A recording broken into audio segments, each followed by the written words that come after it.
can't believe it.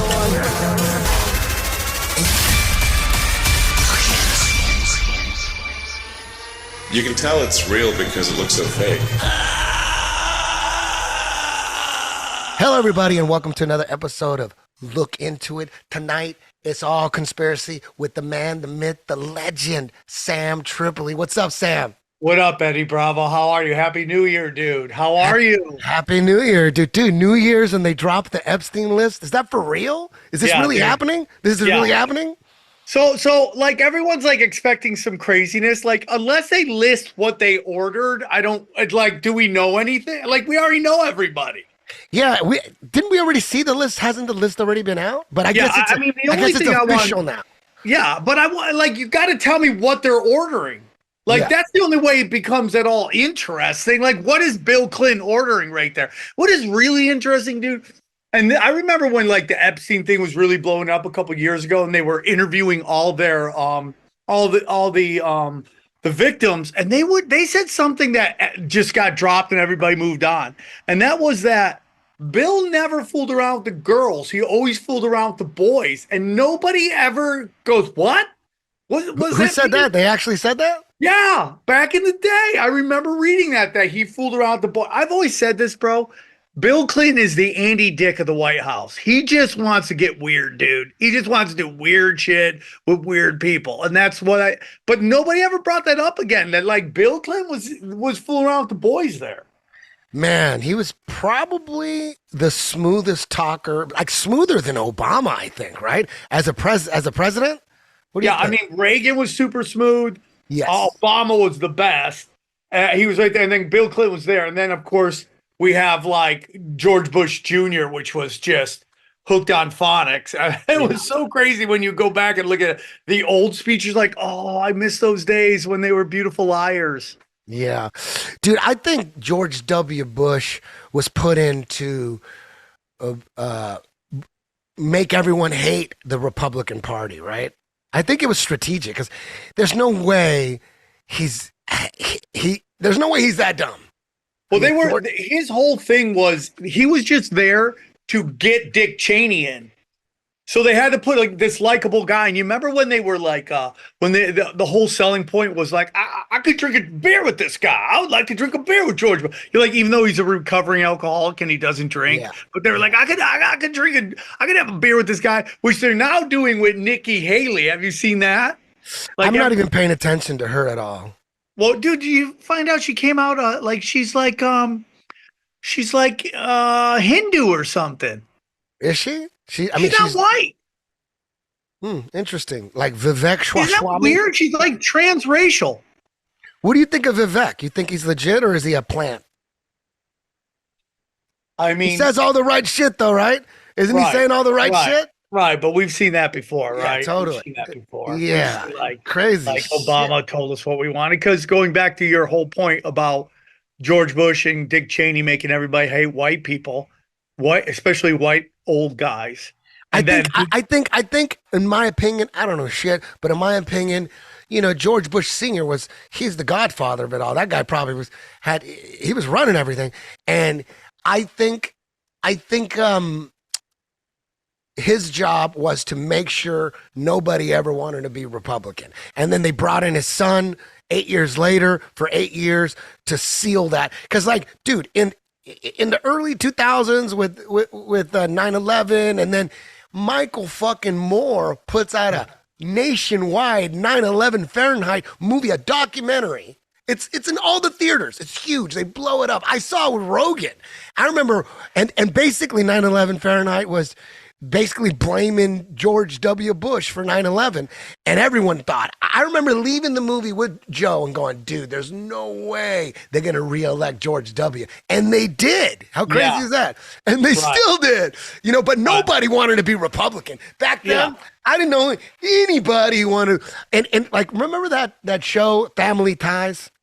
Oh yeah. Remember Michael J. Fox? Yep. Before the ecstasy. He's like the conservative Republican. Like nobody wanted to be like Michael J. Fox. It was almost like this is what you don't want to be like. And the same thing with like Carlton from Fresh Prince. Like that's the guy nobody wants to be. I don't know if I don't remember if Carlton was a conservative or Republican, but he seemed like he was, right? No, he was an uppity conservative, right? That's kind of how he played off of Will Smith's supposed to be from the streets. Yeah, right? He's the liberal, and he's the cool he's guy. supposed to be the cool the guy. street guy and like a fish out of water, living in Beverly Hills, just trying to play by the rules. Yeah, 100%. That's what's always been done. But it's very interesting because I saw someone tweet this yesterday because everyone's losing their mind about Green Day, which is exactly what Green Day wants you to do. Like they totally want you to talk about them because nobody talks about Green Day. So they're like, I don't want to live in a MAGA country. It's like, and everyone's just totally playing into that psyop of those guys with those shitty ass teeth, trying to act like they're raging against the machine, But what we're seeing right now is a bunch of people our age. These entertainers that can't come to grips with that the political spectrum has changed and they just are sticking with progressives, even though the censorship's coming from the progressives now. The fascism is coming from the left now. They refuse to admit that the right's the one being censored and all that stuff. So it's interesting times, but you're totally right. I mean, like they use Dick Cheney to get people to hate white people. And then you have Obama, who is a Bush, running against the most whitest of white guys, John McCain. Yeah. That was completely and utterly orchestrated because later on we find out Obama's a Bush. Bill Clinton and George Bush Sr. were working together. That's why when you watch that crazy ass that debate between him and Bill Clinton, George Bush Sr., and Ross Perot, you just realize it's like 2-on-1. And the guy who gets his ass kicked is Bill Clinton in that debate. Now, what do you mean Obama's a Bush? Not literally like blood. No, he's literally he's from the family tree. Like not like far off either. Like really?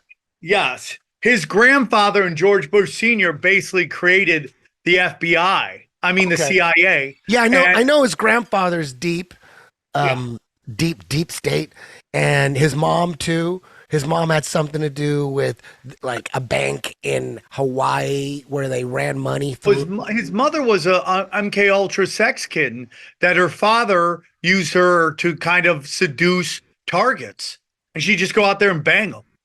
Yeah, like his like Obama's stepfather, right? Wasn't he like some kind of like Filipino, yes. The Sotoro guy. So the original dad is like some African or black communist. Yeah. And then Sotoro adopts him.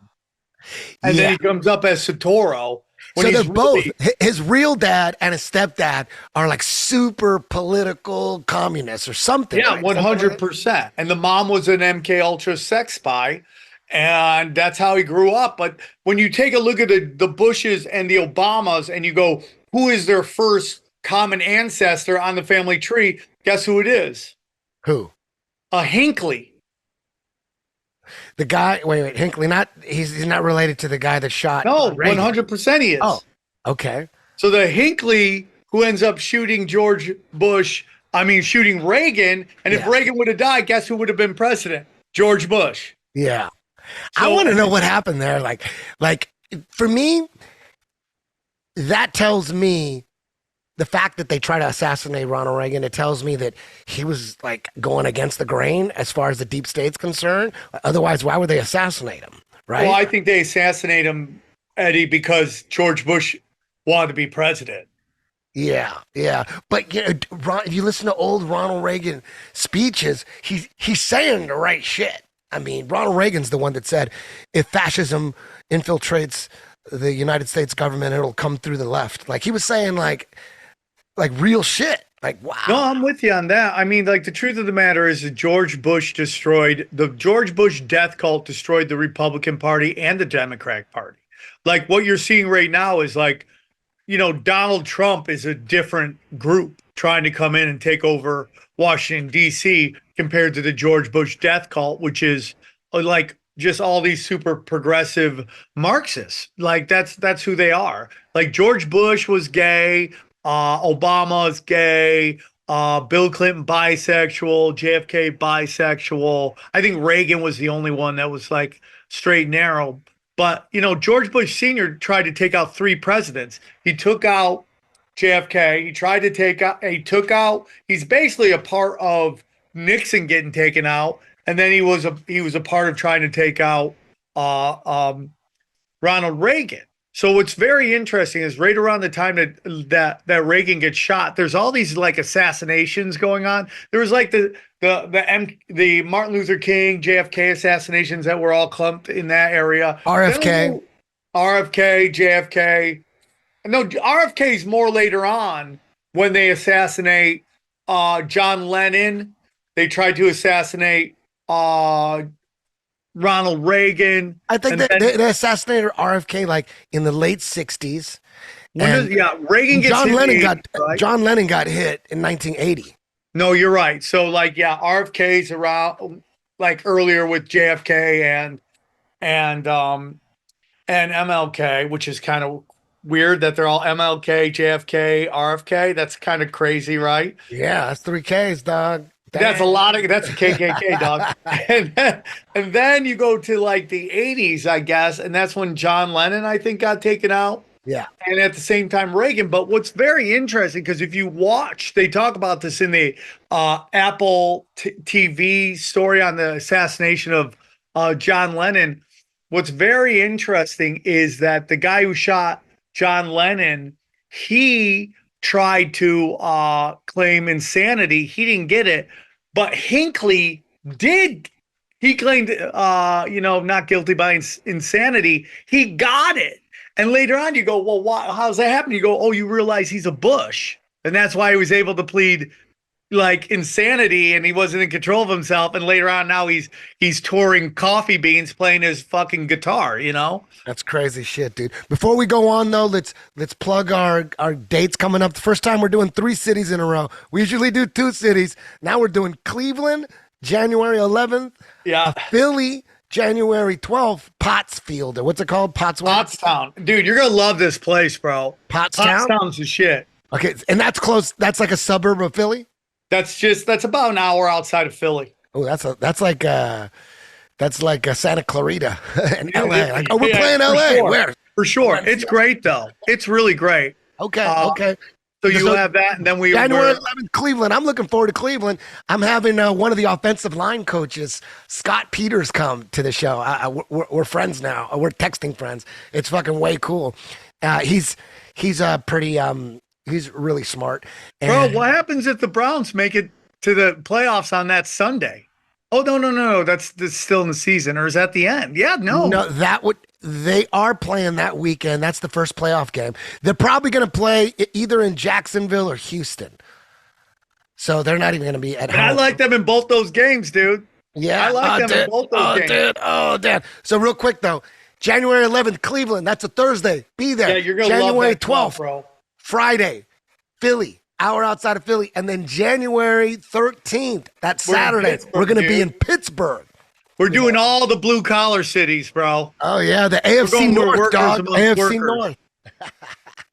Except for Philadelphia. But yeah, dude, that's everybody in your division. Yeah, I'm looking forward to it, man. The Cleveland Browns story this year, dude, it's a movie. It really is a movie, dude. Like, I mean, it's insane what's going on with the Cleveland Browns. Insane. That the crazy thing about Joe Flacco is, check this out. The Cleveland Browns got moved to Baltimore. Art Modell out of nowhere just took the Browns and moved them to Baltimore in 1996. And they weren't called the Baltimore Browns. They changed the name and everything.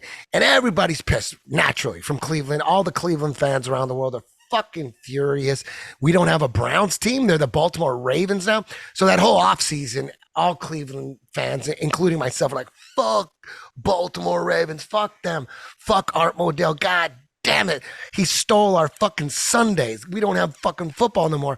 So by the time the first preseason comes around, I'm like, you know what? I want to go watch one of these fucking Baltimore Raven preseason games. Fuck it, So I went to Yankee Doodles on 3rd Street Promenade. I'm by myself downstairs in a corner. It was the first preseason game of the year for the new Baltimore Ravens, and they were playing the Giants. I'll never forget. And I'm like, okay, I'll watch a stupid fucking game. I'm like talking shit, and yet I'm sitting there watching it. And right away, I'm like, damn, it's the same fucking players that I love. Like Vinny Testaverde, Leroy Horde. They're just in brown, like purple. They're like the purple Browns. I'm like, fuck. And I'm like, you know what? Fuck it. I'm a Ravens fan. So I became a Ravens fan, like right there. I became a hardcore Raven. And I justified it to myself by just saying, fuck Art Modell. I'm not going to let him ruin my football. I'm still going to follow. I'm following the players. You know what I mean? Fuck all that other nonsense. I'm just going to follow the players. I love the players. They're just in a different uniform. Fuck it. So I became a hardcore Ravens fan. And 3 years later, the Cleveland Browns get a team back. So now I like both. I literally like both teams. And whenever they would play each other, I would just root for whoever had the ball. Whoever had the ball, I'm rooting for the offense and just ignore the defense like it was another team, And then by the end of the season, if they played against each other, I would root for whoever had a better chance at the playoffs. So for a few years there, I liked both teams. I had Ravens hat, I had Browns hat. I was into both of them, dude. And I was rare. There wasn't too many of us out there like that. And but by the mid 2000s, the Browns were sucking. The Ravens did win a Super Bowl in 2000, so I was like, and I was all about it. But the first one they won was in 2000 with Trent Dilfer. Yeah. The quarterback, one of the worst starting quarterbacks of all time. And they won because their defense was insane. Ray Lewis was like, the best fucking middle linebacker ever. So, but by the mid 2000s, the Browns were sucking, and then the Ravens were doing all right. They weren't doing that great no more. And I was doing seminars and traveling all over the place with the UFC. All of a sudden, I never missed any games before, but I'm missing all these games. But I didn't care that I was missing, because when I look at the results, I'm like 30-0, 27-3. I'm like, thank God I didn't waste my time. So I kind of lost track of the Ravens and the Browns. And Flacco came in, so I was like, oh shit, I like Joe Flacco. I actually like Joe Flacco. I'm like, okay, cool, because they had like Kyle Bowler before. They weren't doing that good. They couldn't get back to the Super Bowl, and all of a sudden they get Joe Flacco, and I'm into Joe Flacco. I was still into both teams. And then the Browns are just sucking really bad. I'm really busy on weekends. I'm missing a lot of games. And then they drafted Lamar Jackson and got rid of Joe Flacco. And I'm like, you know what? Fuck football. So I stopped liking football altogether, or following it, until Baker got drafted by the Browns. Then that got me back into it. But when I got back into it, I was like, you know what? I have time for the Browns. I don't have time for the Ravens no more. They gave up on Joe Flacco. Fuck it. I'm done. I'll just like the Browns. So then I got back into football, just the Browns. I don't like the Ravens no more at all. So the fact that the Browns this year, they had Deshaun Watson, he gets hurt. They go through their second string, their third string, and then they signed Joe Flacco. He's on the couch. He's out of football. And he was on the Jets last year, didn't do that good. And the whole city of Cleveland was so fucking pissed that they didn't want Joe Flacco on their team, because Joe Flacco used to destroy the Browns. They used to destroy them all, or he used to destroy the Browns all the time. So the Browns weren't into it, and all the Browns podcasts. I listen to Browns podcasts all the goddamn time. And they're talking all sorts of shit. Like, I can't believe you got Joe fucking Flacco, and everyone's like, as long as he doesn't play, I don't really give a shit. As long as he doesn't play, because that guy has no mobility. Fuck that guy. He's done. He's old. It's over for him. Just keep him I guess he's good for emergency. Nobody wanted Flacco. And then all the quarterbacks get hurt. They throw fucking Joe Flacco in. He starts to lighten shit up. And now everybody likes Joe Flacco. There's Flacco mania. Cleveland is wacko for Flacco. I'm serious. Because he's playing fucking great. And they thought if we put Flacco in, if we have to use Flacco, the season's over. Nah. You bring Flacco in, all of a sudden, we're going to the playoffs. He's fucking lighting shit up. He has 4 straight 300-yard games. Well, dude, it's a testament to your coach and his system, right? I mean, yeah. I mean, Baker Mayfield, who I like, hasn't been kind of the same since he left. He has done well in Tampa. He's doing all right. He's doing like 500. All right. It's like your coach, which is hilarious because everybody's like, oh my God, the Jets would be so good if they didn't lose Rodgers. And then you look at you guys, and you guys have been through like four quarterbacks. Yeah. It's kind of still we're 11-5, dog. 11-5. And you guys are good, dude. You guys are good. You lost your number 1 running back and your quarterback, and you're surging. Yeah, it's crazy, man. And now it's fucking incredible that he's lighting it up. Everyone gave up hope, and now everyone loves him. It's like literally Flacco mania going on. Everybody in Cleveland loves Flacco. They forgot about all that shit. So you look at it now like, hey, the Ravens, they're the ones who gave up on Flacco, so fuck the Ravens. So this is like Joe Flacco's revenge. The ultimate would be AFC Championship game, Flacco versus the Ravens, and he beats them and goes to the Super Bowl. That's a movie right there. That would be movie. Nuts. I mean, Lamar Jackson's on fire right now. That would be the craziest. That would be so big, dude. Yeah. That'd be the best. I mean, I would love to see that. That would be fucking so crazy. But you're right. Lamar Jackson last week against the Dolphins. He's like a John Madden game, dude. The numbers that guy puts up, like we've never seen anything like that. Dude, Lamar Jackson's so hard to stop. Oh my God. And in broken plays when he's scrambling, dude, he's gonna hit somebody. That's what I just hate these quarterbacks that run all the time because you're just setting them up to get their asses kicked because NFL linemen are like, people aren't supposed to be that big that fast. They're just so big and fast, bro. These guys are running like 4.3 40s and they're like 6'5", 250, dude. It's like you're not meant to move like that. They're genetic super freaks. Yeah. So if you run, you're gonna get hurt eventually. Look at all the running quarterbacks, man. They all got fucked up. Michael Vick, Randall Cunningham. Once you can't run, once your knees are shot and you're forced to stay in the pocket, damn, what's gonna happen? Newton. Yeah. But Lamar can stay in the pocket though. He could run and scramble, but when he scrambles, he still throws. He still runs too. I mean, motherfucker getting like 100 yards a game and shit. But you have to slide. If you don't slide, you're gonna get lit up.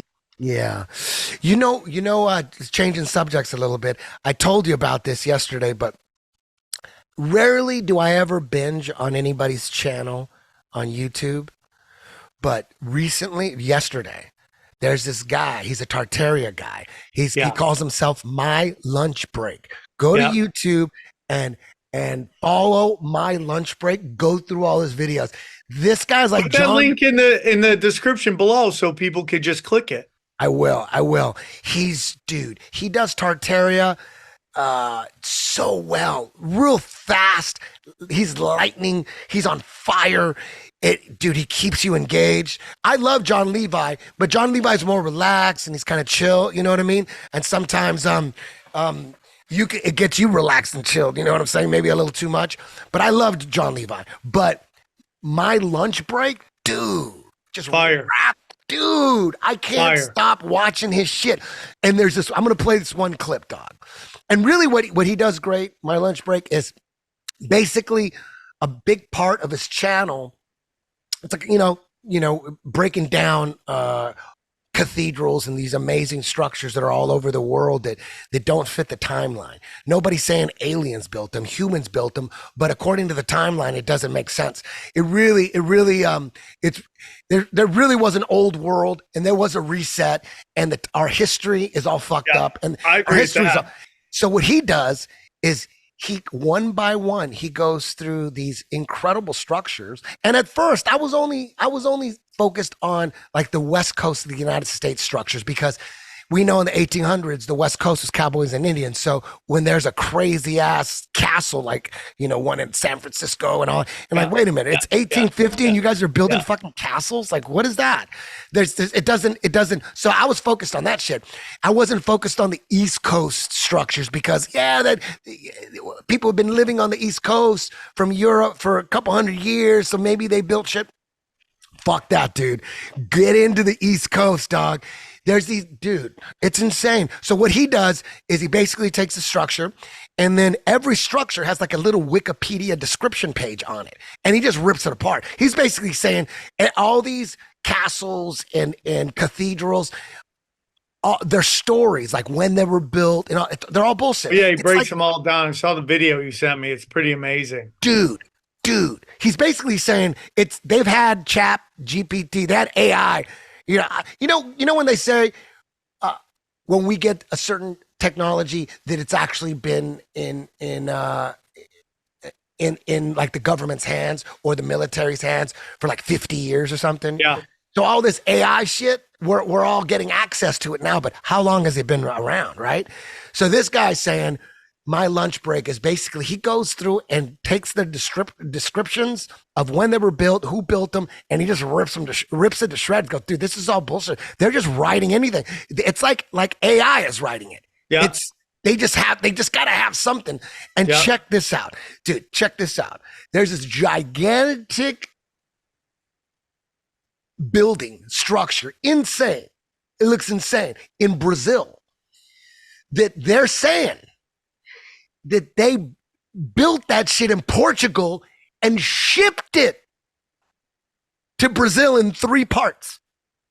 They shipped. Check this out, watch. Let me see. Share screen. Can you see this? Yes. Just listen to this shit. Connecting it to surrounding buildings. Now it is time to go to Brazil, more specifically, Rio de Janeiro, where we have the National Library of Brazil. That was shipped from Europe in 3 shipments and easily put together in the year 1810. This was in the year 1810, 213 years ago, and wrapped right up in 1811, 1 year. I don't even understand how anyone can even think to question this narrative. It must be a crazy person. Anyway, let's question it. The history of the National Library began on the 1st of November in 1755, when Lisbon suffered a violent earthquake. Now, it's possible that they had an earthquake, but honestly, it could have been an explosion of some kind. So, this is clearly, in my opinion, an attempt to find a way to explain why the exact same type of architecture style structures that are all the way over in Portugal are also in Brazil, which is a total of 7,695 miles away from each other. They are telling us they shipped this massive building 7,000 miles, and this was normal. I keep bringing this up, but it's to keep perspective on what they're telling us, that they lived in sheds, yet they could just simply Amazon Prime a palace and get it put together no problem, and it's there forever, with the help of their cowboy and Indian friends. This is actually insane when you put it all out there like this, especially when you see that they had to come up with a date and assign that date as the official founding date of the National Library. This is the date that they found it. Look at the size of this thing. This was shipped perfectly without a single issue over the sea for 7,000 miles 200 years ago. Which shipping company was used? How many men? Which company put it all back together so that it would be there forever without an issue? Why are we not being told the information that we need to hear in order to fully trust the narrative? Well, because this never happened, in my opinion. And I found this photo from 1909 where they're trying to tell us that this is a construction photo. Now, for anyone that needs to revisit episode 49, this building is done. There is zero construction going on here. They are building. The scaffolding is for the painting, not building. You can even see the columns are all in place. The whole thing is done.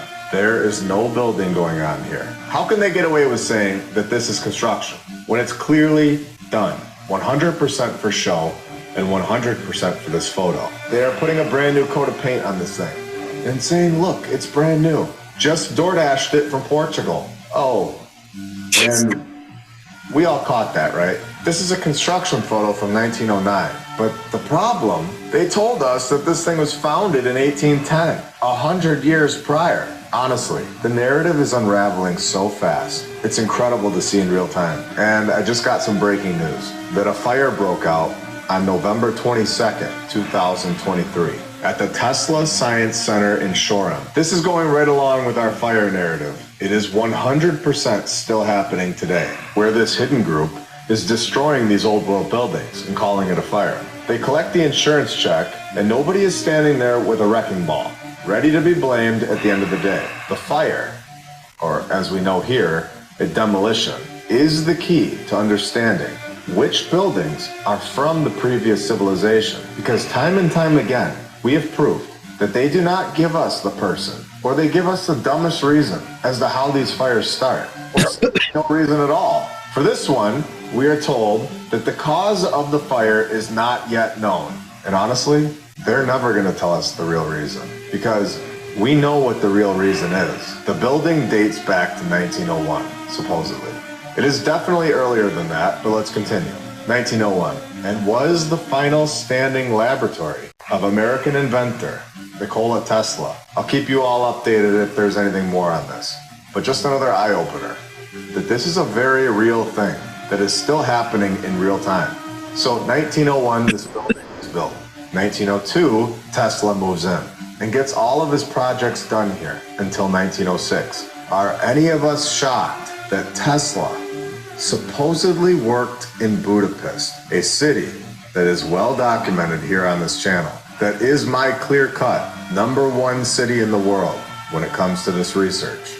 What was he told in Budapest as the head of Budapest Telephone Exchange? What did he learn there and then bring over here to the USA to kickstart all of the old world technology in this current timeline? The whole thing is very interesting. And before we get into the bonus for today, I want to take a minute and thank all of our badge members, all of our Patreons, and every... Yo.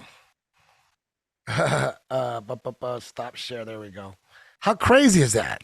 I think it's absolutely nuts, dude. Dude, they claim they moved the palace. 7,000 so miles dumb on the fucking in the sea. I'm with you, dude. And you know, so when I get into the discussion with Johnny on my show, he believes in Tartaria, but he doesn't believe like the Chicago World Fair. He doesn't believe that narrative. Because he says he can find pictures of it being constructed, right? Yeah.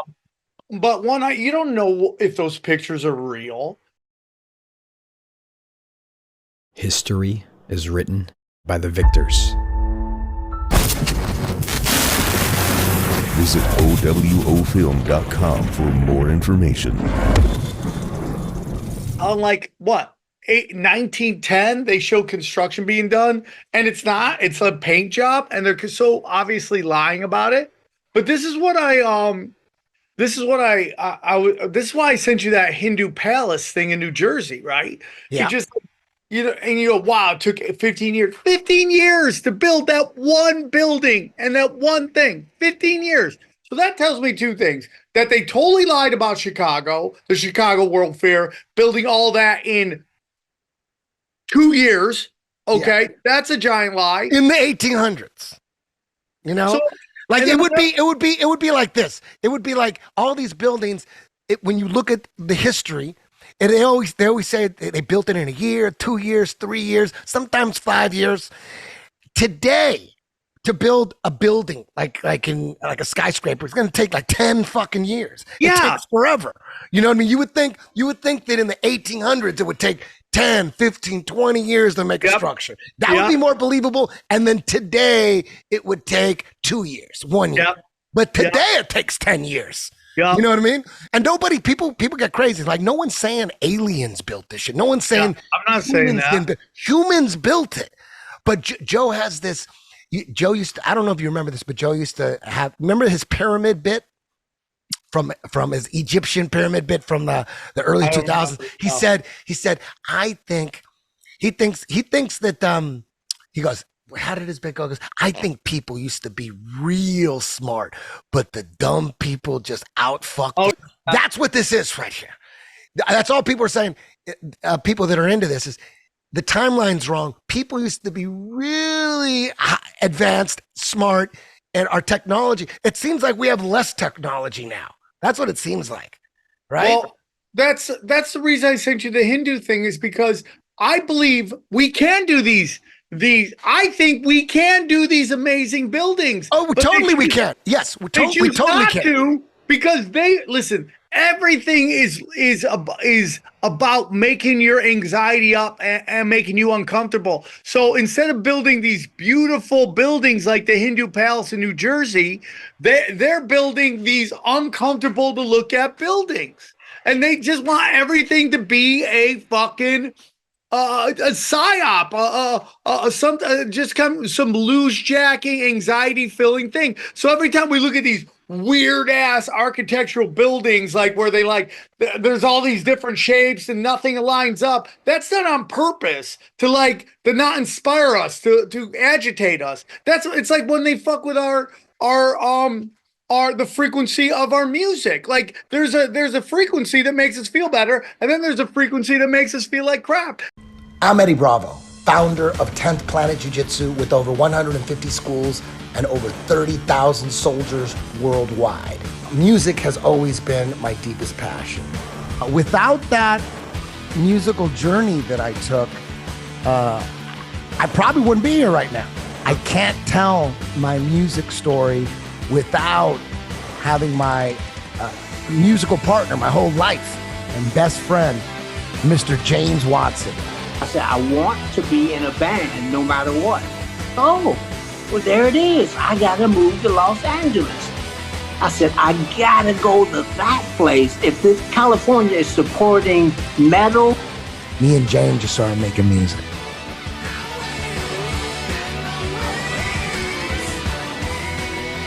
Mastering the Metal, the story of James Watson and Eddie Bravo.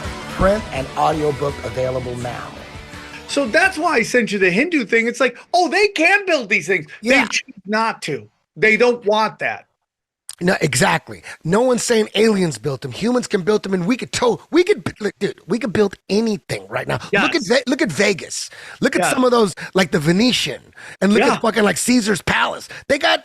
I don't know how long that shit'll last compared to the real old world shit, but they can. You can build anything. Yeah. But what I'm saying is, and what people that are into this genre of conspiracy theory is, dude, not an 18-10. You're gonna take a palace, take it apart, and ship it to Brazil. Wouldn't it be easier just to build it in Brazil? Wouldn't that be easier? Let's just build a new one, right? Like you're gonna ship it. Like for them to even say that is hard to believe, real hard to believe. And then like all the shit they're hiding, like the airships and the blimps, and people don't even realize that we in the 1800s, early 1900s, like people were flying around in blimps all the goddamn time. Yeah, right? And they have videos of like in the 1800s, like cars going, and they want us to believe that Henry Ford or whoever invented cars, when they have videos of cars from way in the past. Check this out. All right, here we have an image of a diploma for the American Pacific Exposition and Oriental Fair for Portland, Oregon in 1905. So 1904, they have the St. Louis World's Fair. 1 year after, we get this one in Oregon. This diploma is very interesting.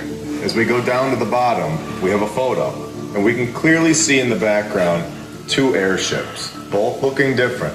They normally don't show this form of transportation in these photos. They normally blank out the sky. But as we look up all of these countries, we see the big ones, and then we see Caucasia. Have any of us heard of a country in the 1900s named Caucasia? I personally have never heard of Caucasia, which is similar to Tartaria. All of these countries that we were never told about. But this one wasn't hundreds of years ago. This was 1905. So they are now, in my opinion, lying and telling us that Caucasia, or Caucasus, is a region that has a bunch of countries in it, including Russia, which we all know have connections to Tartaria. But let's take a look at this list again from 1905. They are already listing Russia on this map with Turkey, France, Holland, Germany, Switzerland, Italy. All of these are countries. They are not regions. I'll say it again. These are countries. Why would they then throw a region in there randomly? That doesn't make any sense. I think we are finding, in my opinion, that there is more land that we aren't being told about that was here in the 1900s. And I think Caucasia is being hidden from us right now. Welcome to episode 48 of my lunch break. I hope you're all having a great day. And if you're new, Check that right a out. lot. We were talking about Caucasia. Really quick, I want to just throw this in here. That there is another country that is clearly blurred out. I wonder if we weren't supposed to see that one. So we were given a photo with the airships in the background in the sky. So I went digging and found this photo from 1905, World's Fair in Oregon, showing more airships. And since I haven't really covered this topic yet on this channel, in my opinion, and a few others, this form of travel was all over the place. It wasn't just created in the 1800s, and the Hindenburg event was used as a scare tactic to make these airships look faulty, removing this free energy form of transportation technology out of our lives. Do you really think that they put a gas in these airships that would be so incredibly flammable and fly them over massive cities? Or does it make more sense that this Hindenburg event was a planned event to get rid of this free form of travel and wipe it from the history books? Here we have a photo of one of these airships sitting in between the two spires of the old world building. You can see that they use these spires to electrically charge these airships. And this was common knowledge. And in the very next photo, it's leaving the port. We are not given the truth about our history. This isn't something that we are ever told about in our mainstream schooling system all over the world. Do you find that odd?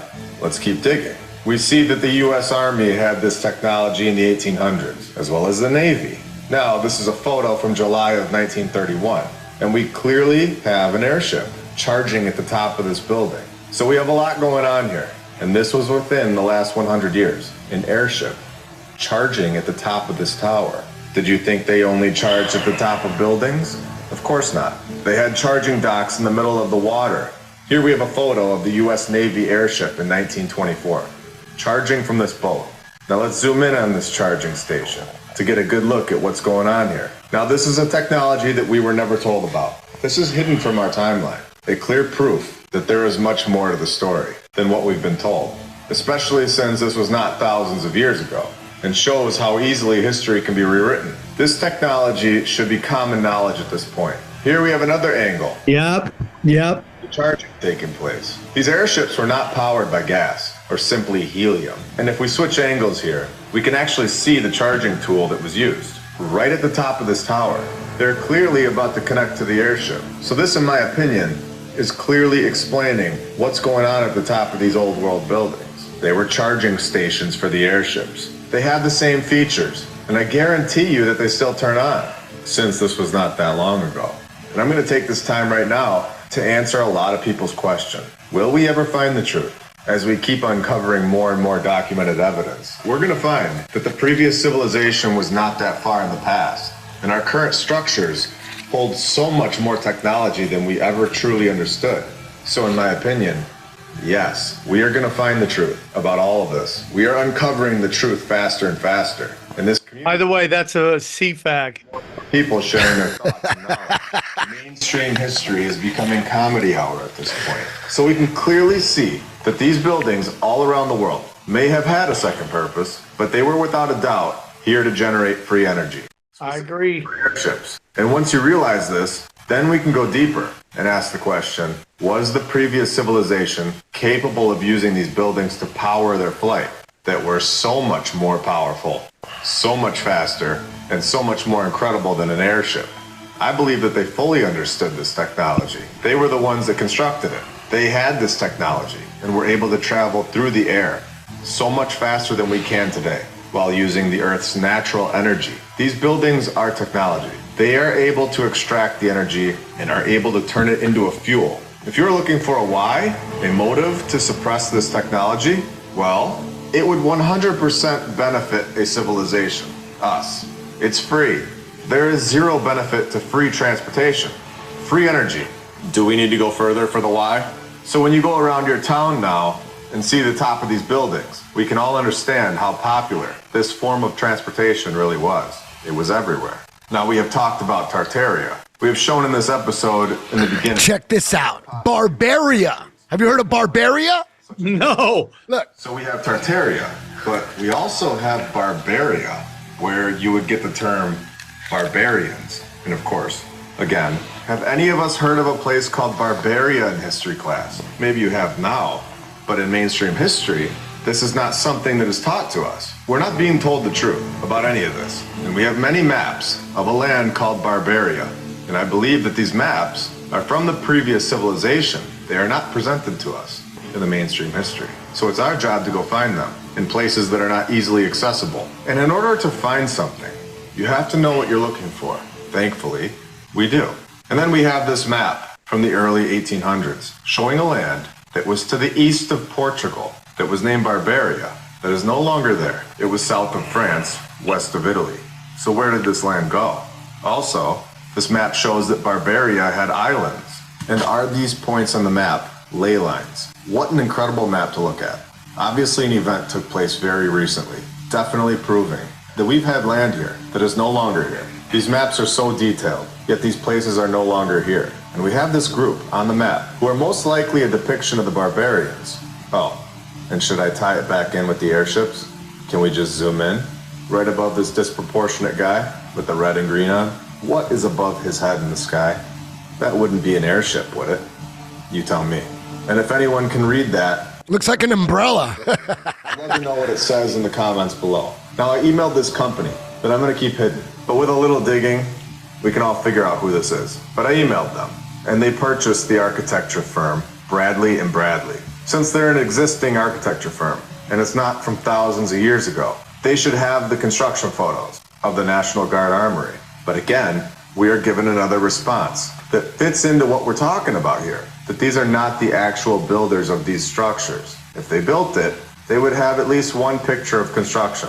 Yep.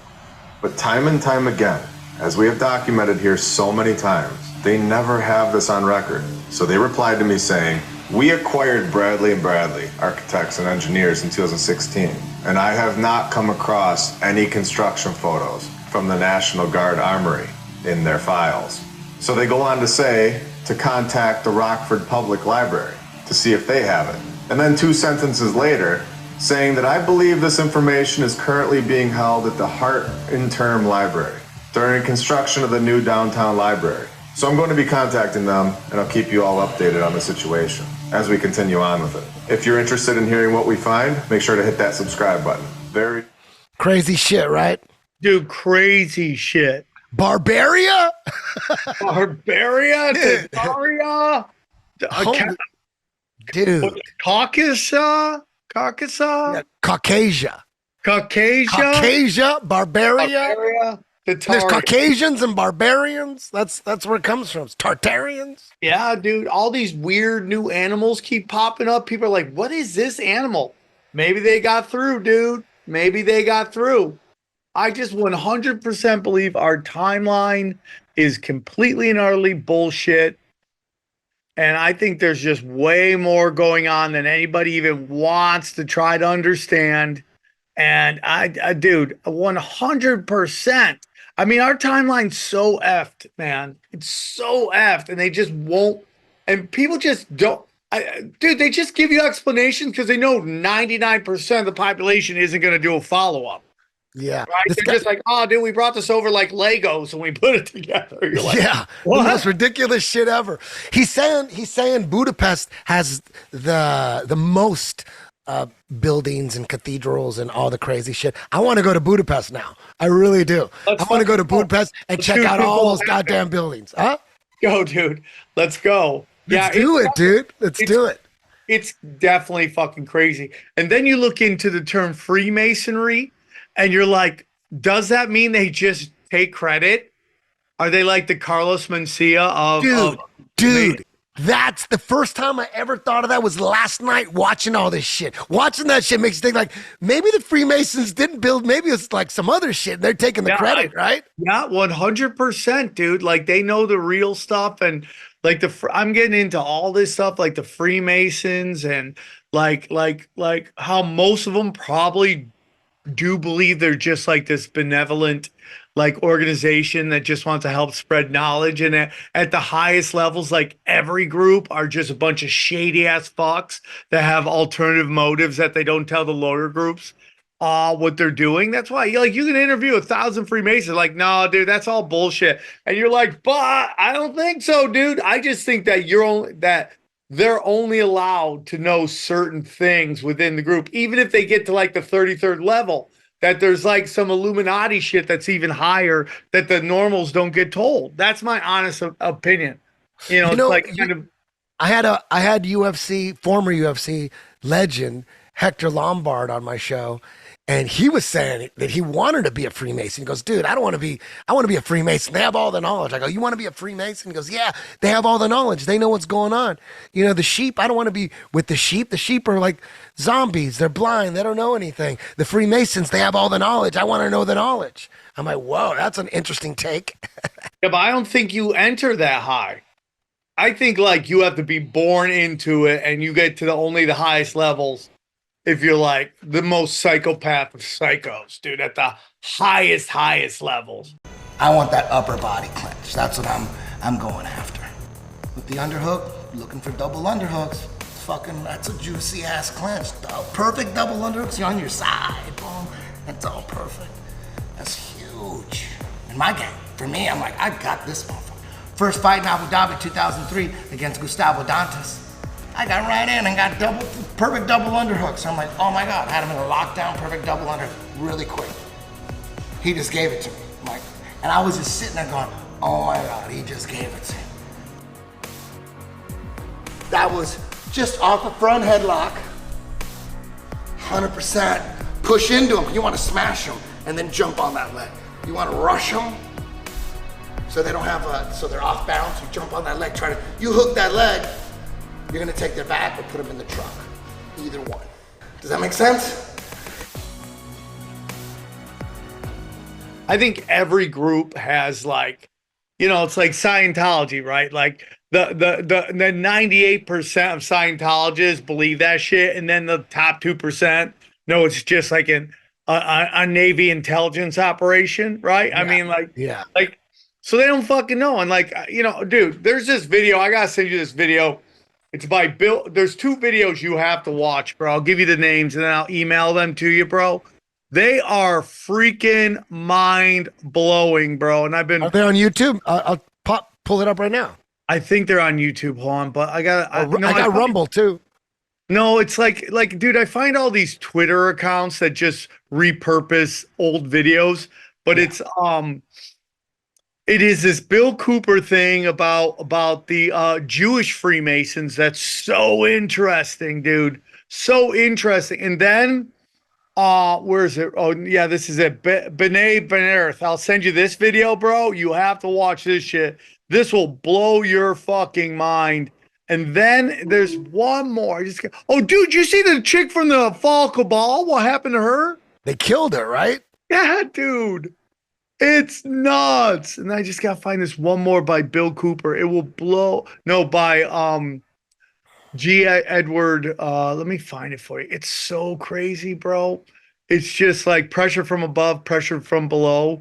It's the capitalist conspiracy. It's the best video I've ever watched, dude. Really? Yeah, it's called Here, you can look this up. See if you can find it. The Capitalist Conspiracy by Edward G. Griffin, bro. It's 47 minutes. You can't watch it right now, but I'll send you both of these, dude. How do you spell it? Let me see it. Say it again. The Capitalist. The Capitalist? Yeah, Capitalist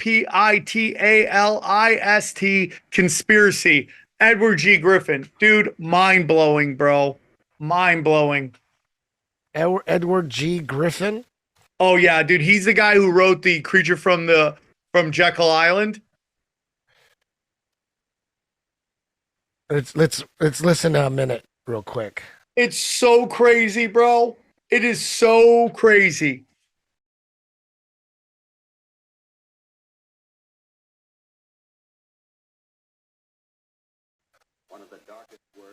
Turn it up a little bit.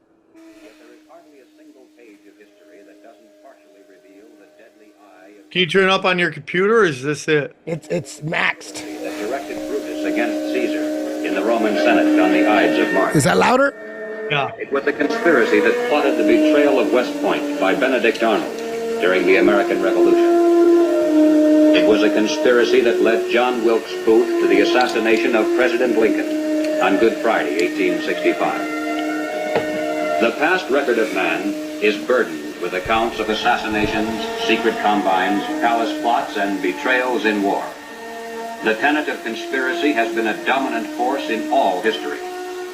But in spite of this clear record, an amazing number of people have begun to scoff at the possibility of conspiracy at work today. They dismiss such an idea merely as a conspiratorial view of history. The purpose of this presentation is to show that the conspiratorial view of Hey, stop it for 1 second. recent history. Do you see that top panel right there? Solutions, problems. This is everything. This is everything that's going on. It's called pressure from above, pressure from below, which is what they're doing right now. The end result, like we live in California. Like, why are they allowing crimes to happen? Why are they allowing crimes to happen, but I'm still getting traffic tickets, right? It makes no fucking sense. But pressure from above, pressure from below, dude. This is everything. This is why they're letting crimes happen, so that we beg for martial law. You got to watch this video. It's insane, dude. He gets into some shit. Like, they fund everything, dude. They call themselves capitalists. They're funding the communists. They're funding the capitalists. They're funding everything. They just want martial law and new world order. Dude, this video it's one of the most important videos you will ever fucking watch. And then the other one I gotta send you is the basically William Cooper breaks down that there are so many here, I'll put it in here, I'll give you the name of it. The Ugly Truth About the Anti-Defamation League of B'nai B'rith. Dude, this thing is so fucking nuts, bro. It is so about how there's all these different types of Freemasonry, and one group of the Freemasons, Illuminati, is the Jewish group, and it's so nuts, this video, bro. What, The Hidden Enemy by JFK and William Cooper? No? No. It. Dude, I can send you this. We'll watch it another time, dude. It is so nuts, bro. It is so nuts, dude. Now, what do you remember your red pill moment? How old were you when you became a conspiracy theorist? Because back when I met you at the Comedy Store, like 2001, 2002, you were already on. Like I told you that one time, I'll never forget you in the parking lot. There's like 5 guys around you, and you were all like, we're talking about 9/11 and the Iraq War, and he goes, dude, Iraq is landlocked. You know, they need access to it was basically that Qatar. We were talking about a big part of why what was going on with Qatar and Syria. You were basically what I remember is you were explaining why Iraq was doing whatever, like getting aggressive, with their military or whatever, because they were landlocked and all they wanted was access. They just wanted access to the water or something like that. Or I never forget that though. Can I tell? Okay, so I always do jokes about. I always talk about Santa is the first conspiracy for me. It's a blackmailing scheme, right? Yeah. And then you get into the Iron Sheik and Hacksaw Jim Duggan being busted in the car drinking. But the real moment where I realized something was up was when I saw, and this has to be like in the mid 90s, right? I saw Bill Clinton, or the mid or the late 90s. I saw Bill Clinton was in a picture for Trent Lott was getting his portrait up in the Library of Congress. They were putting Trent Lott's picture up. Who's that? He's an old senator from way back in the day, a Republican senator. So it was him, Newt Gingrich, Orrin Hatch, all Republicans, with Bill Clinton laughing in a picture. And I know these three Republicans tried to impeach and destroy, or what we were told, tried to destroy Bill Clinton, right? So, and here this guy is that just almost got kicked out of office by these three Republicans. Now all of a sudden he's with them in a picture laughing. And I go, oh, dude, that was all theater. There was just giant, and they were always working together. And little did I know, I was totally right, because then it came out that Bill Clinton and George Bush Sr. were smuggling cocaine into Arkansas because Bill Clinton was the governor of the 50th ranked state in the country for everything. Yeah. And when you're 50th ranked state in the country, no one's paying attention to you. Exactly. Nobody's cared. So why everyone's thinking Miami Vice and all the coke is coming into Florida, the real coke was coming in through Arkansas.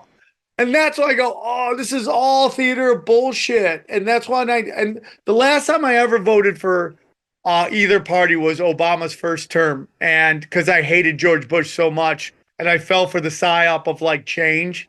And then I realized within a couple months that we had been duped, because I remember as soon as Obama got in, they were arguing about trying to give people universal health care. And at the time, I was for that. I was like, yeah, dude, let's allow people to go and, have the government cover health care.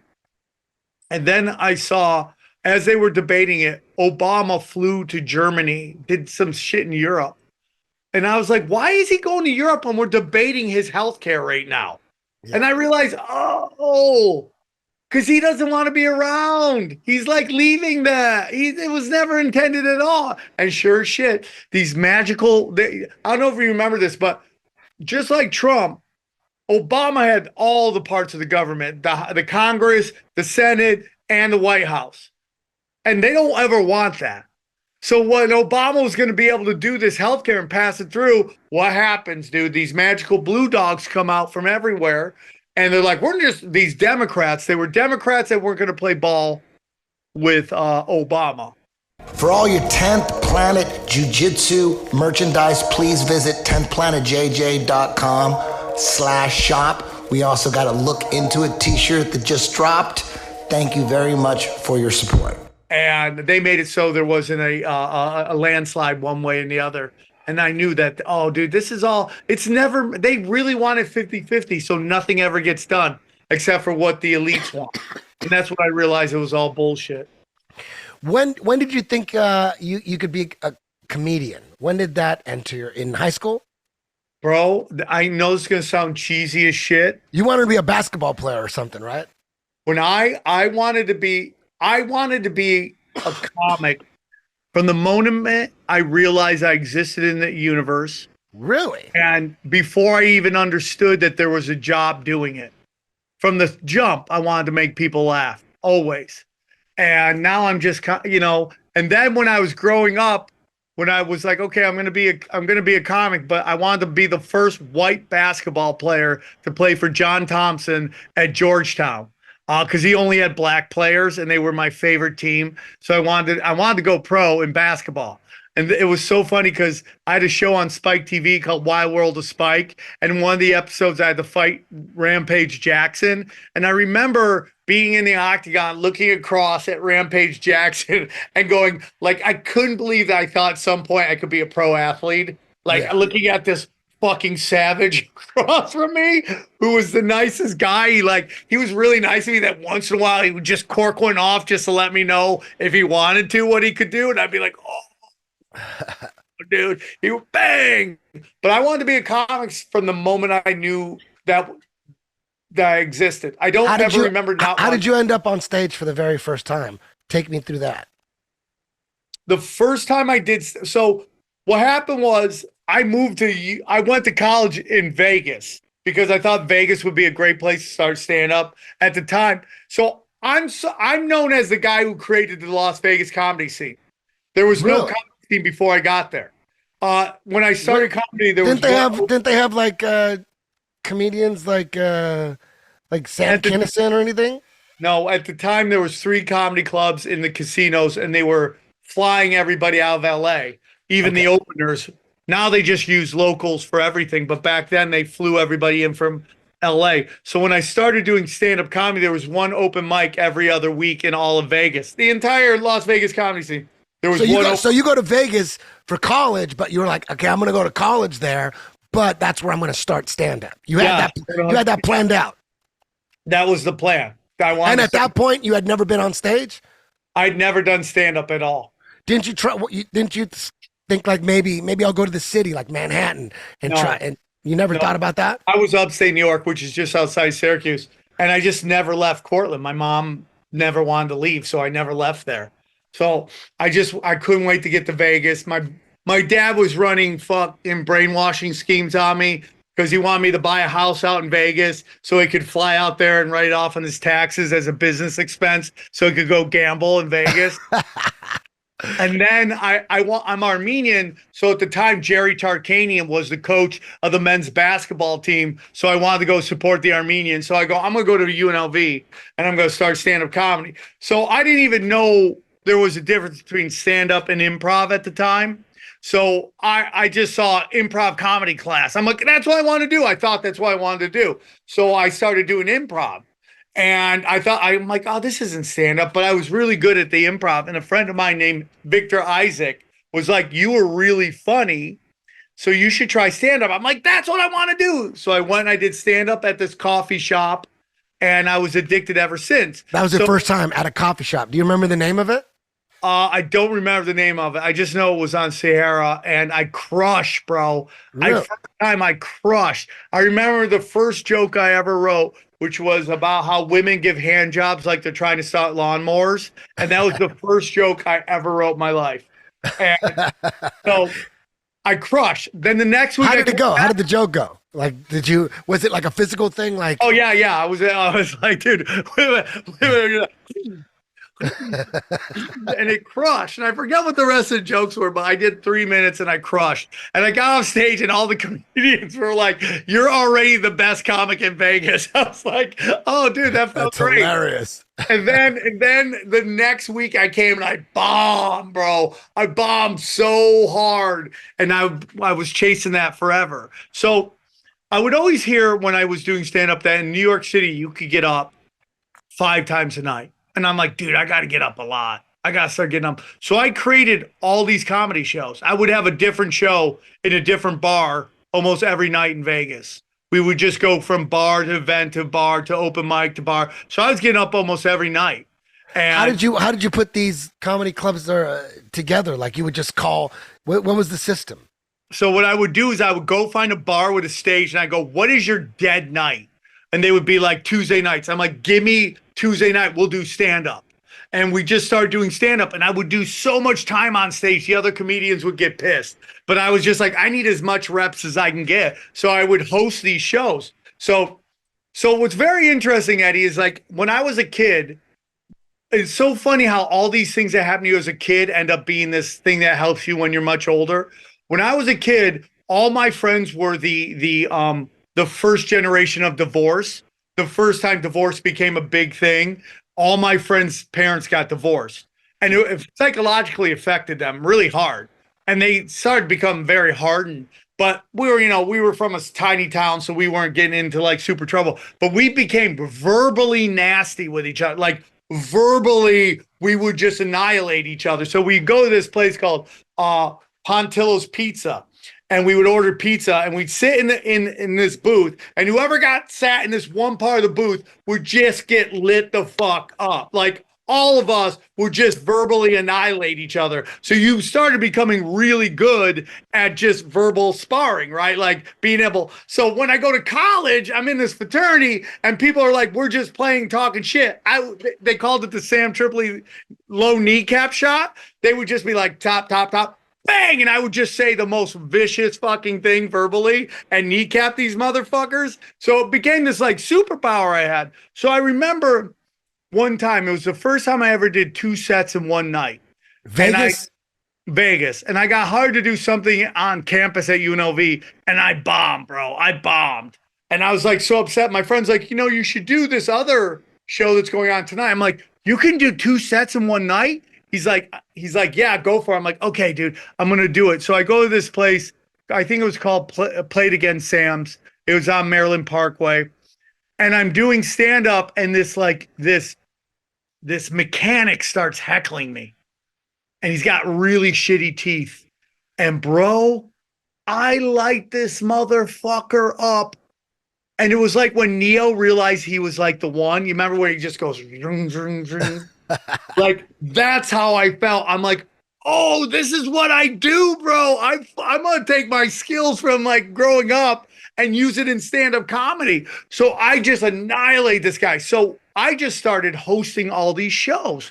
I would go around Vegas hosting comedy shows, and I would walk up first. What we did was crazy. We would find rock shows. And we're like, hey, man, can we go in between your bands? Which is like suicidal, right? Because nobody's listening, but we were just desperate for stage time. So we'd go band. I would do stand-up. We would do stand-up, then a band, right? Yeah. But what I would do is I would walk up, and I would just take out all the fucking hecklers. I walk, hey, man, what's up? And everyone started, boom, boom, boom. I was just John Wicken motherfuckers. So I'd shut everybody up, and then we would do the comedy show. So that became my persona. So later on, I go to LA, and I get picked up in the Comedy Store, and I'm doing the main room. I mean, doing the OR, and my skill set fit right into that. And so you never did the comedy scene in New York back then. It was only Vegas. You were all over the place in Vegas, talking all sorts of shit.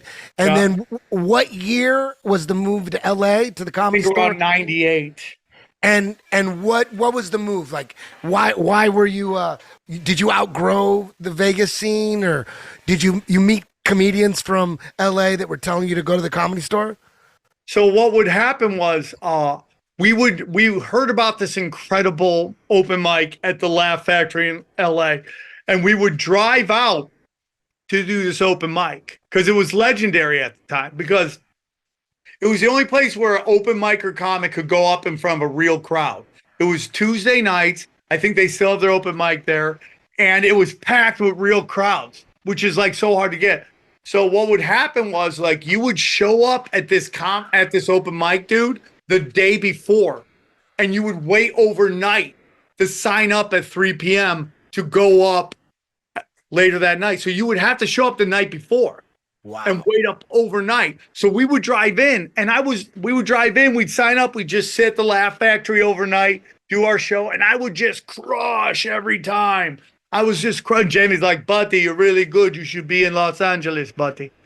So at the time, I had a improv group called the Mutiny, and we were in 3 different casinos doing improv comedy. Then I was asked by Steve Sharippa, who later went on to be on the show Sopranos as one of the mobsters. He asked me to host for Nick DiPaolo in their dirty comedy night. So I was in Vegas at the Riviera at the time. So this all happened in 1 week. So I was doing all these huge shows, and then I was opening for Steve Sharippa and Nick DiPaolo at this dirty show. I did really well, and Steve Sharippa was very nice to me. Always showed me kindness, and I was like, dude, I kind of peaked. I need to get out of here if I'm going to grow. So I go to LA, and I get picked up instantly at all the comedy clubs, except for the Comedy Store. The Laugh Factory picks me up first. Then they give you like a regular spot? Yeah, I became regulars. Right away. Okay. Yeah, right out the gate. And then at the Comedy Store, I would showcase for fucking ever. Like, I showcased like 7 times. For Mitzi. For Mitzi. Ari Shaffir set the record with like 40 showcase, right? Had the showcase like 40 times before she picked them up. But I remember How do you get the showcase? Is that like, it's not open mic night, is it? Well, you would do the open mic, and if you did really well, that was one on of the Sunday. locals would be like, hey, you're really funny. You should be a regular here. And they would vouch for you and put you on the list. So I end up showcasing all the time, right? Like, I showcase like 3 or 4 times, I think. I forget what the number is. I think it's either 5 or 7, but were the showcases in the OR? Yes, in front of Mitzi. And now here's the thing that's crazy. So I'm gonna set this story up. It's a very famous story. I tell it all the time. So there was a show at the Hustler adult bookstore, or the Hustler store in Las Vegas, ran by a guy named Tony Montana. or Johnny Montoya or something like that. His name is Johnny Montana. And you would think he was always on coke. He's so high strung. And he was running this show. So this was right after like Columbine, right? I remember I'm doing a joke, and I'm doing a joke about how hard it is to be a white guy in America, right? Because nobody cares. So I do this joke. I get off stage. Paul Mooney walks up to me. He goes, "Oh, homie, you ain't white. You's Armenian. And he drops an N-bomb on me, a hard N-bomb, ER, okay?" Yeah. And I just remember being shocked and loving it all at the same time, right? Like, it was like I just got called the N-word by Paul Mooney, who's like one of the best out there. So I remember like 2 weeks later or something, like, or a week later, I'm showcasing at the Comedy Store. Now, when you showcase for Mitzi, you would get, you'd really hope she'd pay attention, because there would be people who would hijack your showcase. Like, people who weren't getting spots would try to get in front of Mitzi so she would remember them and start giving them spots, right? So you always wanted to make sure she was paying attention.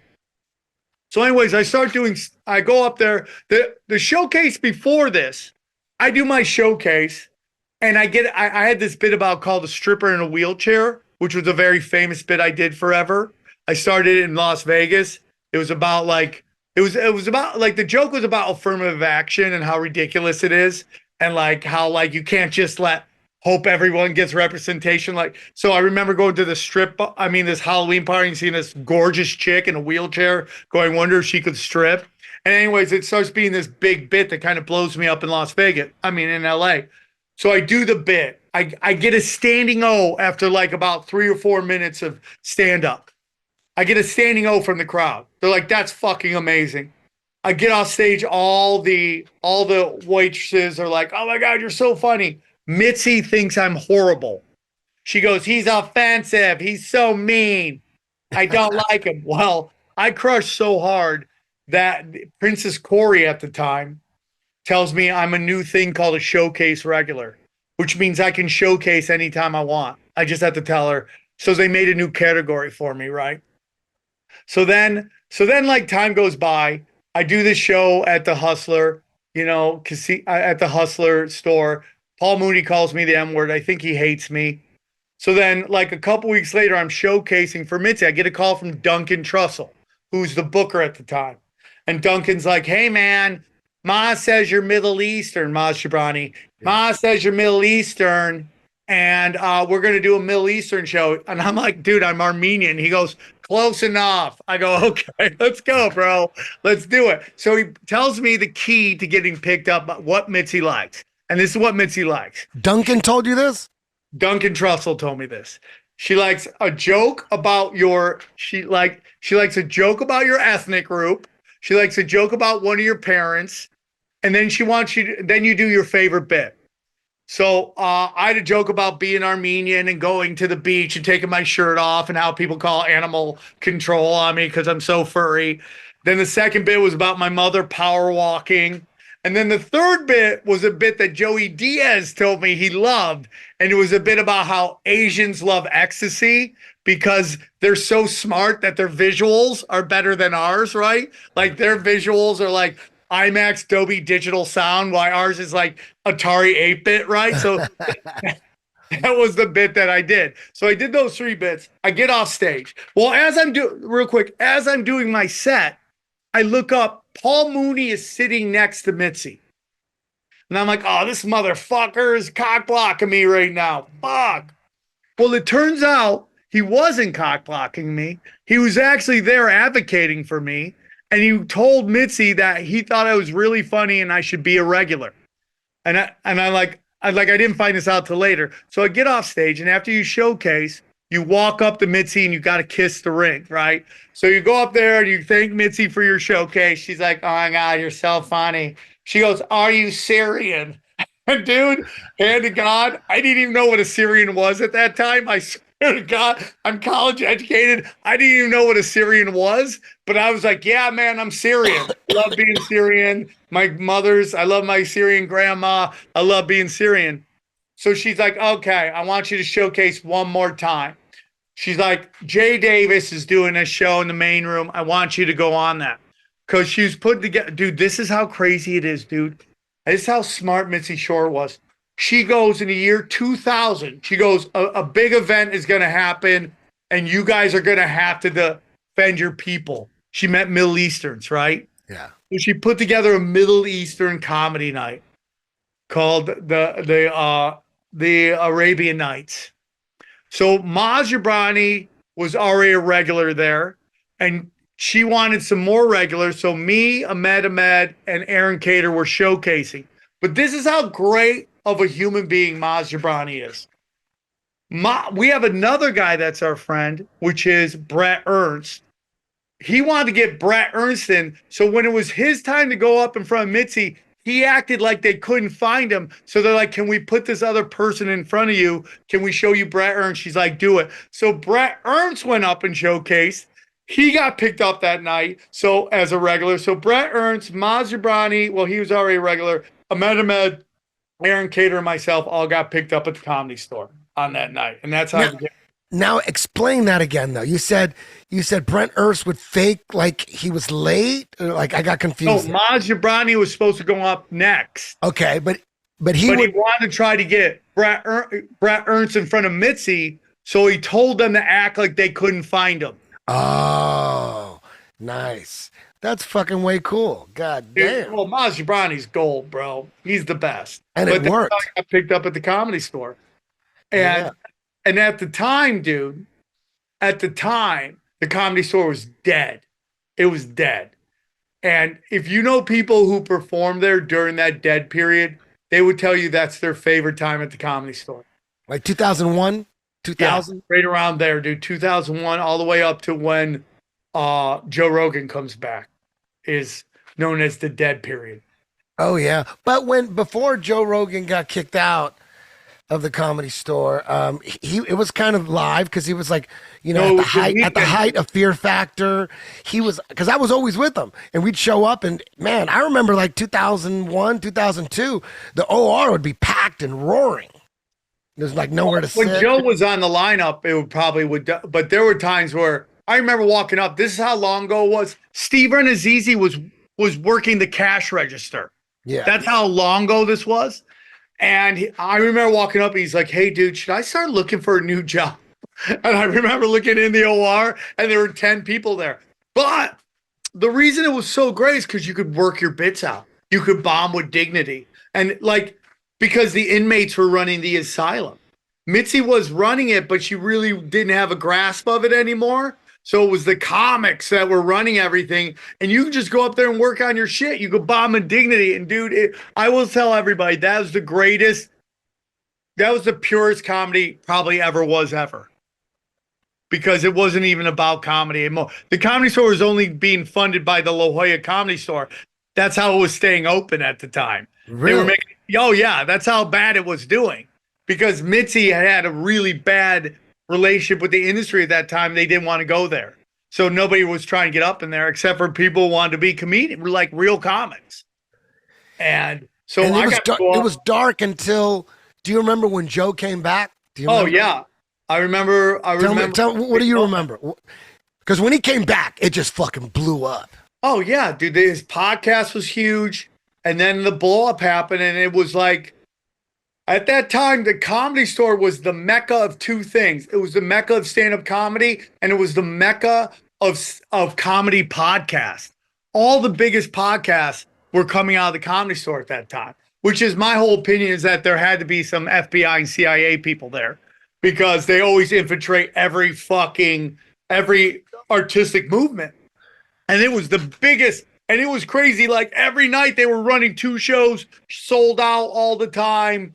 And a lot of that moved to Austin when he moved, but it was the greatest. Everyone was collecting checks. I remember being out there with Joe Rogan. We were just staring at the parking lot, looking at all the cars that were there, how everybody had like the best cars ever, except for me. I had a Mitsubishi, but everybody else was driving like the most amazing cars. And I mean, dude, it was like it was a blessing. And there was a few people that were in both of the golden eras of the Comedy Store, which was like, the 70s, early 80s of the Comedy Store during the Dice and Sam Kinison and all of them, that age. And then this one, they were during the Joe Rogan second running, and they were like, "That's the greatest time ever at the Comedy Store. It was the best. It was the best ever. It was."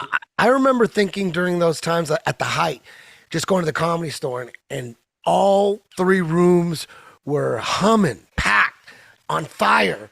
And I remember just kicking it with Joe, and like all like the like, you know, like that back secret bar place was like humming, you know. It was just everywhere. Every little room had activity. It was just popping and hopping. And I remember thinking, because I was at the Comedy Store plenty of times, hundreds of times during the dead times, you know. And I was just blown away. I'm like, it's almost like I had a dream that, man, I had a dream that the Comedy Store was fucking overflowing and super packed, and just like, it felt like I was in a dream. Like, I can't believe the Comedy Store is fucking just thriving. I remember thinking they must be making crazy cash here. And then, boom, the scamdemic hits, Joe takes off, and it was dark for a while there, wasn't it? It was really dark. It was dark for like a year or something. They couldn't get anything going, and I was doing live podcasts in the main room for just so they could do in the OR, just so they could have some patio because of the stupid ass rules. They were doing stuff in the back. Then people were snitching on them. It was crazy, dude. It was a crazy ass time. And when it comes back, it's still not the same. Like the COVID ran out all the outlaws out of LA. There's not a lot of us left. And it's just like they all moved to Texas or Florida. There's not a lot left, man. And, you know, so it's like a different scene now. LA's the whole comedy scene. It's not even the comedy clubs. It's not really their fault. It's like it's the people going to comedy clubs right now are just kind of crazy. But we're seeing this kind of movement right now. Ricky Gervais and you know, what's his face just put out on Netflix. Who's a comic that just put out a special? Dave Chappelle. Like, they're pushing the limits, bro. They're pushing the limits, man. And I think it's super important what they're doing. I had this guest on my podcast, and he's red-pilled conspiracy theorist. And he was saying, man, I really think, you know, things are changing rapidly. The Great Awakening is upon us. And I go, really, you think? I'm like, shit, I hope so. I still see a lot of zombie retards out there, but damn, okay. And then he said, because, dude, I was just at a comedy club, and every comedian was just on the level and just had, I go, where? He goes, in Austin at Joe's Club. I'm like, dude, I'm like, that's just one club, dude. Most clubs are not like that. Because like the mothership is like if Joe doesn't like you, you're probably not going to play there. You know what I mean? So, and Joe is he is not woke. You know, he's, you know, if you listen to his podcast, he awakened to a lot of things over the last few years. So the comedians that he has around him, you know, they're on the same wavelength. So this guest, he thought because he was at the mothership, that things are changing. Like comedians are all, it's like once comedians are on the level and awake, man, that's a great sign. I'm like, man, that's one club, dude. Not all clubs are like that, man. Most clubs actually are not like that, right? You know, it's very interesting because I think what you're going to see is room for everybody very soon. These guys doing these big shows, okay? These guys doing these big shows, pushing the envelope is definitely happening. You know, the cancel culture traumatized a lot of people. They're very scared of losing their careers. It worked, the psyop, because why do they cancel comedians? Why do they deplatform content creators? Well, it's very easy because like the understanding of why they do is very easy because we're the only ones that can create content without banker money. If you want to like put out proper album, you like, you know, where it's like you're getting the push of the labels, you need that money. You want to make a play, you need that money. You want to make a movie, you need that money. Well, content creators don't need that money.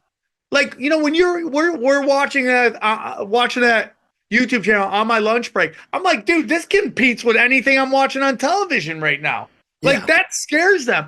Like you and I, we're not even. You're using a microphone. I didn't even put in my microphone. Like we don't even need it. I don't even need a microphone to do stand up. Orny Adams goes up without a microphone. I could go down to Venice Beach and just do stand up, not need a microphone, and make a living doing it. That scares them.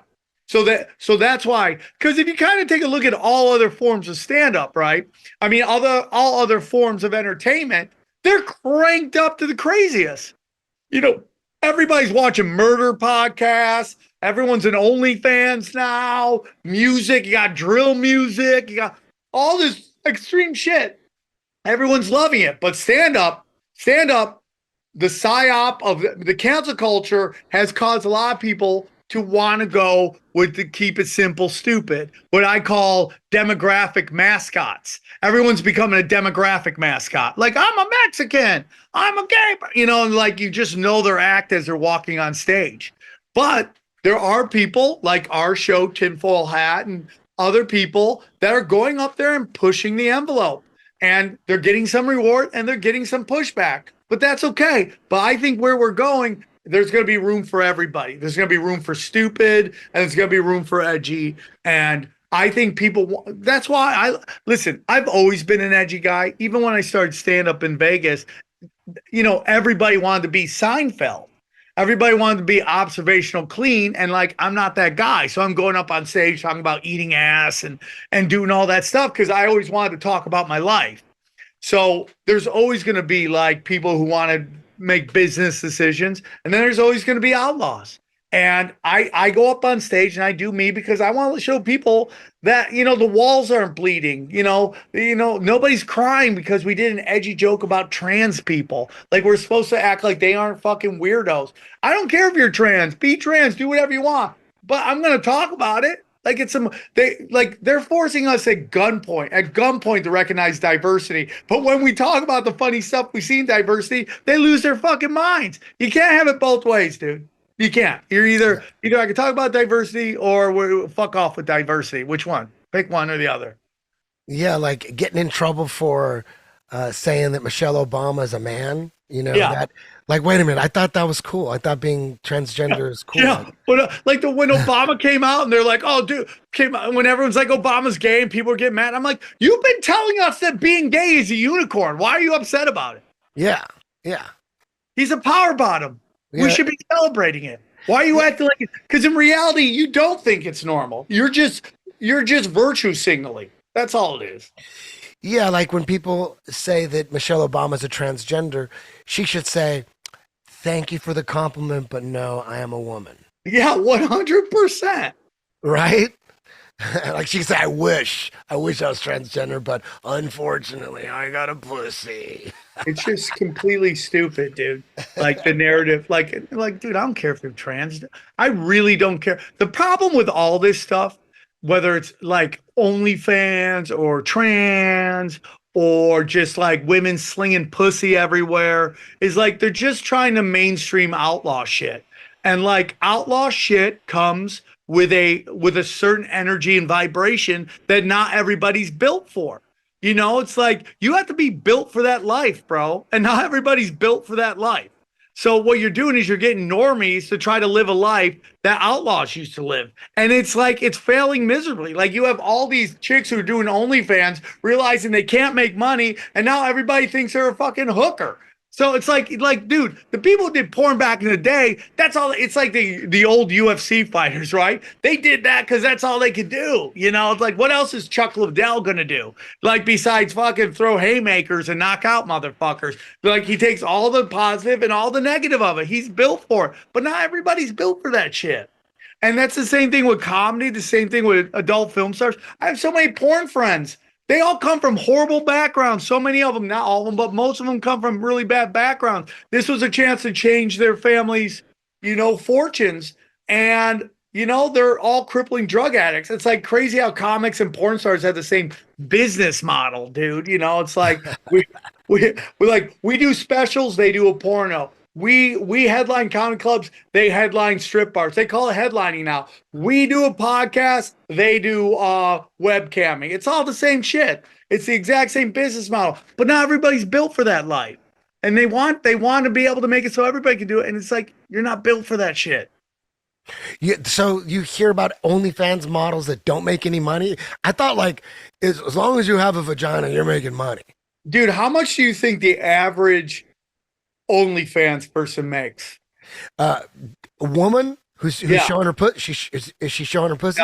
Yeah. The average $1,000 a month. They're making $500 a month. Damn. On average.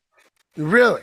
Yeah. There's but not hot ones. Hot ones. Like if you're hot, you're gonna make money, right? Yeah, but dude, I also don't think it's necessarily the hot ones. I think it's the filthy ones. Like if you get filthy, you'll make some money. But some of these girls just want to be like just a R-rated Instagram. They're not making any money, and they're doing all these beating their kiddies up, and nobody's buying because there's just so much demand. There's so many. Like they said some crazy number, like a third of Miami is OnlyFans, bro. Really?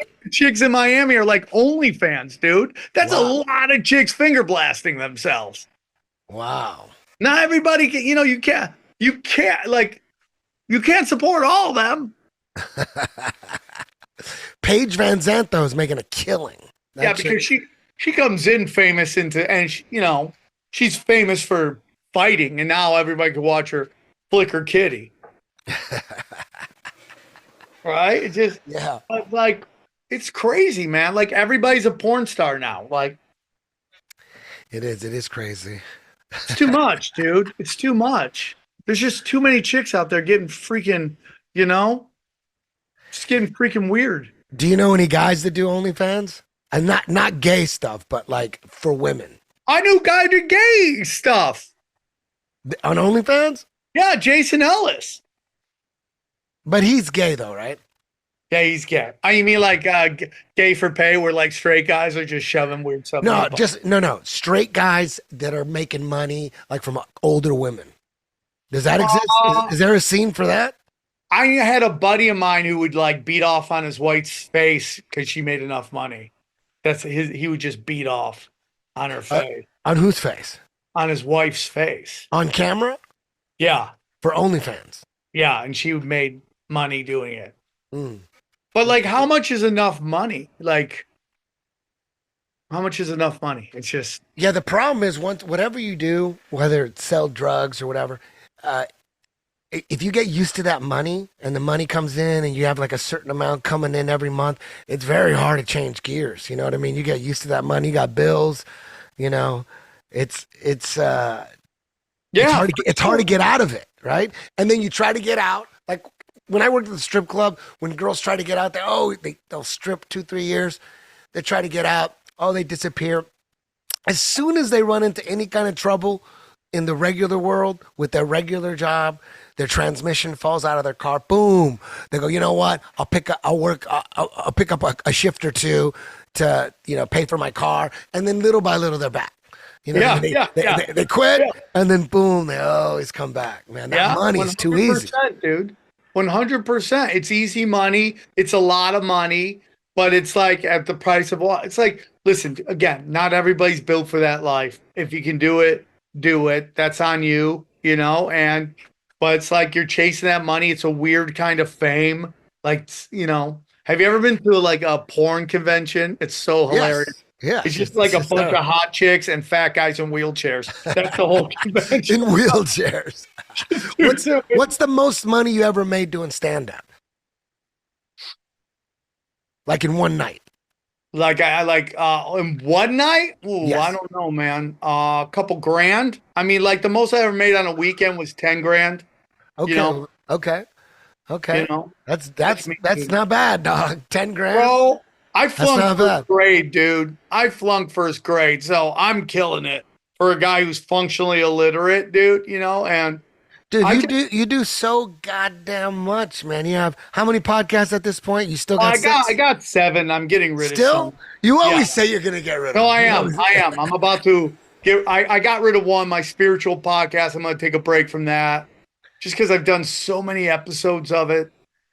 I'm kind of ready to move on from that. And then there's a couple other that I'm going to get rid of. So you got, let's say you got 5-6 podcasts, Yeah. and then you're doing chaos comedy once a month at the, and that's back. Remember during the pandemic or the scamdemic, sorry, it seemed like maybe that wasn't coming back, right? And then little by little it came back. They gave you Sunday night back, and then eventually you got your Tuesday nights back. Because wasn't Tuesday night like Black Comedy Night? Yeah, no, well, yeah. Well, it was Mo Better Mondays was at the Improv, and then Fat Tuesdays was at the Comedy Store. And then there was a shooting, and they're like, yeah, we're getting rid of Fat Tuesdays. That's gone. Is that how they brought you back in? Well, no, this was after that happened. I started doing like Tuesdays at the Comedy Store, and we were just killing it. We were doing 2 sold-out shows every night, twice a month. We were doing 4 shows a week. 4 shows a month, packing them out. And then all my friends moved. So it's just like everybody does the same lineups. I'm kind of over it. It's just I like putting on high-end shows and, presenting the best of the best. Dude, you always bring murderers, dude. Every time. I like putting on shows, but I also love doing our shows on the road. Like, I enjoy that. Like, we are so blessed we don't even understand. I think we do understand it. Like, we can go up there and talk about anything. Like, our fans are comedy lovers, not comedy snobs. So for me, it's like, they'll go with you. They'll follow you clean. They'll follow you dirty. They don't give it. They'll follow you edgy. They don't care. It's such a blessing. So I have a nice balance. I go out twice a month. I hang out with my kids the other weekends. I'm good, dude. I'm happy. I would love for us to get so we're like cashing huge checks all the time. That may happen or it may not. More and more people are coming to our side every day, realizing something's up. We were just ahead of the pack. We had Leonardra. How do you say her name? Leonarda? Yes, Leonardra. Yeah, Leonardra. She killed. We got to get her out for another show. Oh, man. I would love if she did our next stint, like in Cleveland. Let me ask her, dude. Ask her. Okay, I'll ask her if she wants to come out. She's good, dude. Dude, that girl has a lot of potential. A female comic that's anti-woke. Yeah. And For she's sure. good. And She's she couldn't be good. in a better place to do it too. Austin right now is like, Austin's incredible. That 6th Street is magic. It reminds me of the Sunset in the year like 2001.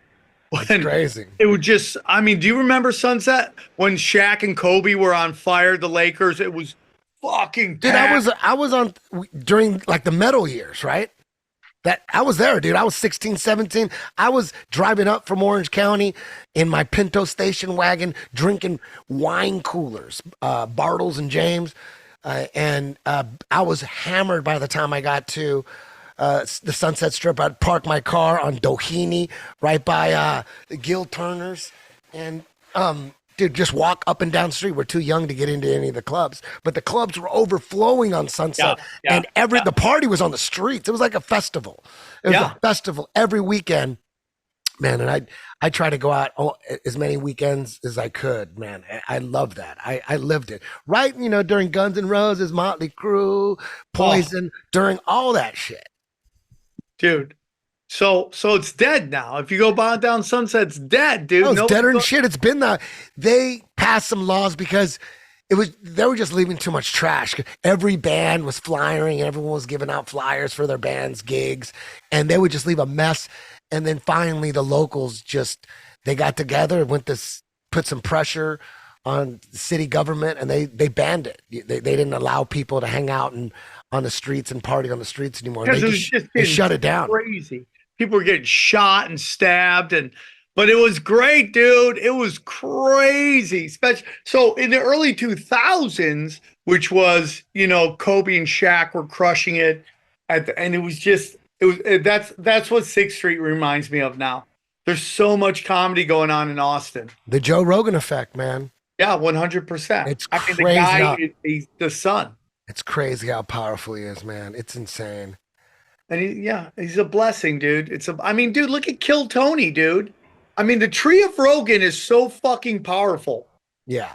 And like the manifestation of Red Band and Tony Hinchcliffe, they just did 2 shows in an arena, dog.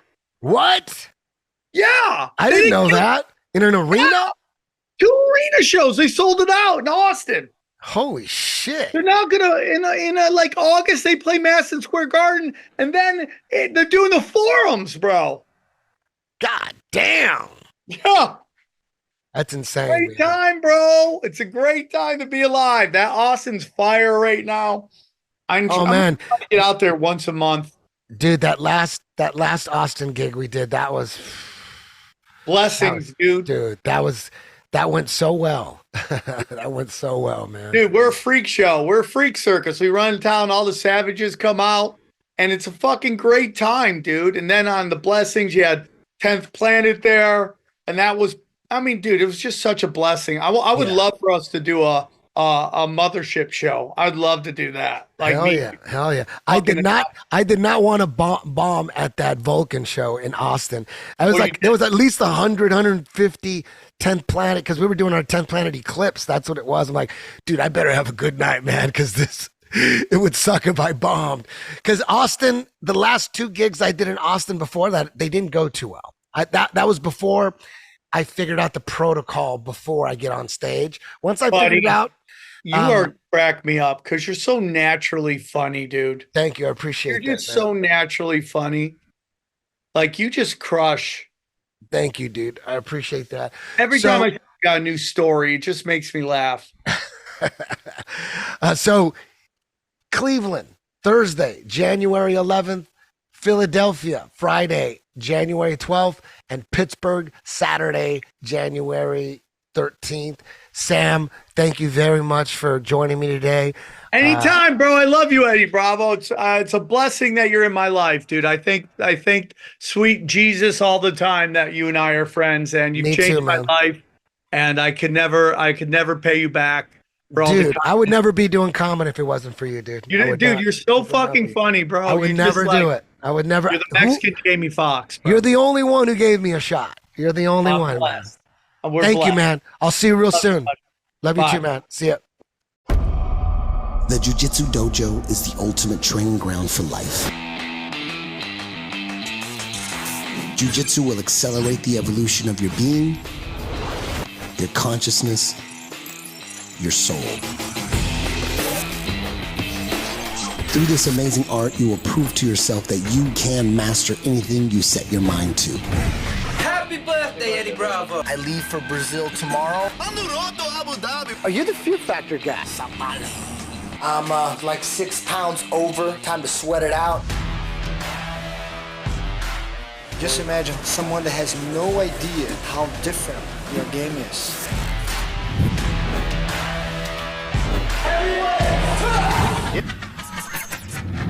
I'll tell you what this weekend was, man. It was a culmination point where all your hard work comes to like one great moment in time. You showed that you're a fucking champion, guy who goes against convention. You created your own shit and figured interesting ways to get around problems in jiu-jitsu. And shows you that great things are possible if you work hard, if you dedicate yourself, and you use your creativity, and you push through. Your own human potential just goes up. My 10th Planet Association has grown rapidly to over 70 academies worldwide, and their curriculums are all synced to 10th Planet headquarters located in downtown Los Angeles. I'm Eddie Bravo. I hope to see you on the mats. You can tell it's real because it looks so fake.